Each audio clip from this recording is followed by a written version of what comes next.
Hi hello dear super കൺമണി സീരിയലിൻ്റെ പുതിയ റിവ്യൂയിലേക്ക് എല്ലാ കൂട്ടുകാർക്കും സ്വാഗതം. അങ്ങനെ കൺമണി ദേവ്ജിയുടെ വീട്ടിൽ നിന്ന് ഓഫീസിലേക്ക് പോകാനായിട്ട് നിൽക്കുന്ന സമയത്ത് കൺമണിക്ക് ഒരു കോൾ വരുന്നുണ്ട്. അത് അമ്മായിമാരാണ് കേട്ടോ വിളിക്കുന്നത്. അങ്ങനെ അവരെ വിളിക്കുന്ന കണ്ട് എല്ലാം നല്ല രീതിയിൽ സന്തോഷമാവുന്നുണ്ട് കൺമണിക്ക്. അത് എടുക്കുന്നുണ്ട്. എടി നീ ഞങ്ങളുടെ ജീവിതം തൊലച്ചു അല്ലേടി, നീ ഞങ്ങളെ കമ്പനിയിൽ നിന്ന് പുറത്താക്കി, നീ ഒറ്റൊരുത്തി കാരണം ഞങ്ങൾ 3 പേരെ അവിടെ നിന്ന് സസ്പെൻഡ് ചെയ്ത് എന്നൊക്കെയുള്ള രീതിയിൽ കൺമണിയോട് നല്ലോണം തന്നെ തട്ടിക്കയറിയും ധിക്കരിച്ചൊക്കെ സംസാരിക്കുന്നുണ്ട്. സമയത്ത് കൺമണി പറയുന്നത്, എനിക്കൊന്നും അറിയില്ല, ഞാനിതൊന്നും അറിഞ്ഞിട്ടില്ല, അമ്മായിമാരെന്തിനാ എന്നെ കുറ്റപ്പെടുത്തുന്നത് എന്നൊക്കെ ചോദിക്കുന്നുണ്ട്. നീ കാരണാടി, നീ ആ കൃഷിൻ്റെ പിന്നാലെ നടക്കുന്നത് കൊണ്ടാണ് ഞങ്ങളോടും കൂടി ആ ശത്രുത അവർ തീർത്തത്. എന്തായാലും നിന്നെ ഞങ്ങൾ വെറുതെ വിടില്ലടി എന്നൊക്കെ പറഞ്ഞ് ഭീഷണിപ്പെടുത്തുകയാണ് കേട്ടോ അമ്മായിമാർ.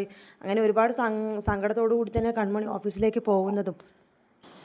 അങ്ങനെ ഈ സമയത്ത് തന്നെയാണെങ്കിൽ മാനസ എന്തോ ജയിച്ച ആ ഒരു പ്രതീതിയിലാണ് കൃഷിനെയും കൊണ്ട് ഓഫീസിലേക്ക് പോകുന്നത്. എല്ലാവരുടെയും മുന്നിൽ അഭിമാനത്തോടു കൂടി തലയുയർത്തി നടക്കുന്നുണ്ട്. കൃഷി എൻ്റെ വരുതിയിലായി എന്നുള്ള രീതിയിലും കൺമണിക്ക് മുന്നിൽ അത് പ്രകടിപ്പിക്കണം എന്നുള്ള രീതിയിലൊക്കെ. അങ്ങനെ കൃഷാണെന്നുണ്ടെങ്കിൽ മാനസിക അനുസരിച്ച് ഒത്തുപോലെ തന്നെ അവളുടെ പിന്നാലെ അനുസരണയുള്ള ഒരാളായിട്ട് തന്നെ നടന്നു നീങ്ങുന്നുണ്ട്. കൺമണി ഇതൊക്കെ മാറുന്നു നോക്കി കാണുന്നുണ്ട്. അങ്ങനെ കൺമണിയെ ചൊടിപ്പിക്കാൻ എന്നുള്ള രീതിയിൽ തന്നെ മാനസ അവൾക്ക് മുന്നിൽ വെച്ചിട്ട് തന്നെ കൃഷിനൊരു ഉമ്മ കൊടുക്കുന്നുണ്ട് കേട്ടോ. അങ്ങനെ കൺമണിക്ക് ഇതൊക്കെ കണ്ട് ആകെ ദേഷ്യം വരുന്നുണ്ട്. ഇതൊന്നും അഭിനയമൊന്നുമല്ല, ഇത് കുറച്ച് ഓവറാവുന്നുണ്ട് എന്നൊക്കെ ദേഷ്യം വന്ന് കൺമണി കൃഷ്ണനോട് പറയുന്നുണ്ട്. നീ ഇതൊന്നും കണ്ടില്ല കേട്ടില്ല എന്ന് നടിക്ക്, ഞാൻ വേണമെന്ന് പറഞ്ഞിട്ടൊന്നുമില്ലല്ലോ അവൾ എന്നെ ഉമ്മ വെച്ചത്, അവൾ പ്രതീക്ഷിക്കാതെ അങ്ങനെ ചെയ്തതാണ്, ഇനി അങ്ങനെ ഒരിക്കലും ഉണ്ടാവില്ല, ഇനി ബോഡി ടച്ചിങ് ഒന്നും ഉണ്ടാവില്ല, അത് നിനക്ക് തരുന്ന വാക്കാണ് എന്നൊക്കെ കൺമണിക്ക് വാക്ക് കൊടുക്കുന്നുണ്ട് കൃഷ്.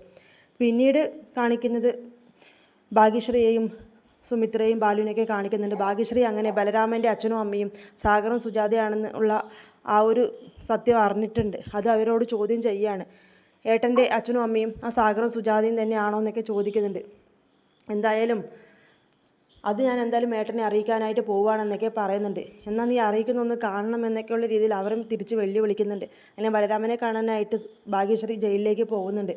അവിടെ നിന്ന് തന്നെ ആ സഹദേവൻ പോലീസ് ഭാഗ്യശ്രീയെ ബലരാമനെ കാണാൻ ഇടയാക്കാത്ത രീതിയിൽ തടസ്സപ്പെടുത്തുകയാണ് ചെയ്യുന്നത്. ഒരിക്കലും ബലരാമൻ ഈ സത്യം ഇപ്പോൾ അറിയരുത് എന്നുള്ള രീതിയിൽ.